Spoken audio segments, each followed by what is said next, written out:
part about humor and money, because although we don't intend to pay Renee to speak, I have spent some money to watch my former high school classmate act.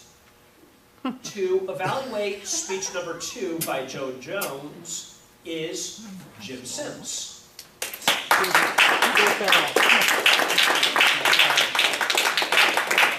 And Barbara, just so that Greg doesn't feel alone, click away if you'd like, if you have that clicker, but not too loud. Not too loud.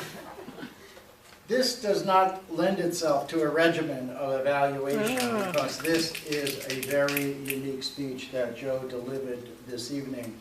There is no manual for me to judge his performance, but I can tell you in scrutinizing my phone while I was trying to think of some of the things I could focus on, I saw the August 2014 Toastmaster magazine, and Carlos David Arzino, who is a Pentagon consultant, said, "Listening to an engaging speech is a satisfying experience that charms the soul." How many of you had your souls charmed this evening?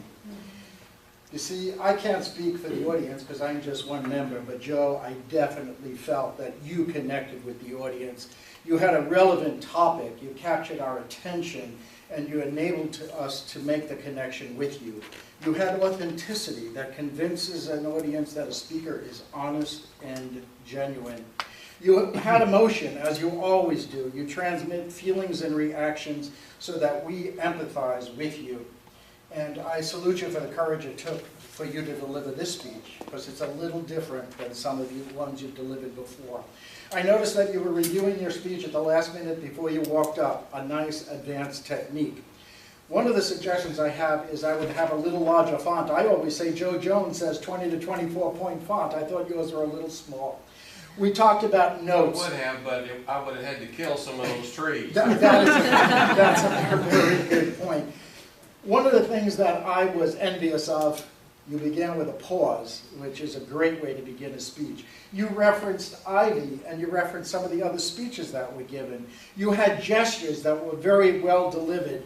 Now, I'm not sure, do you really have 150 ribbons? Frank, do you count your ribbons? What do you have, 8?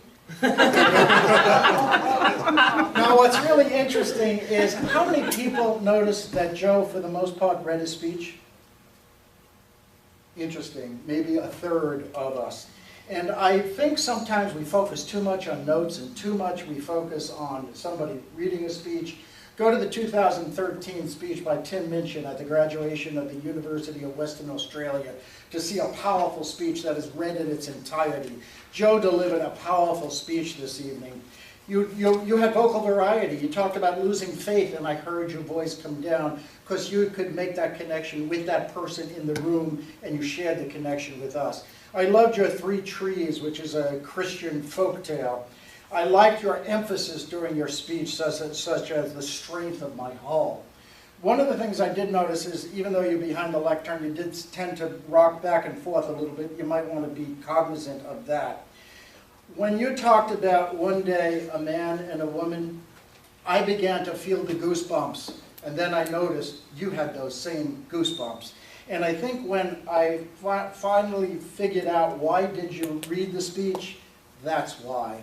I think it was so powerful, and you didn't want to lose that power by just committing it to memory.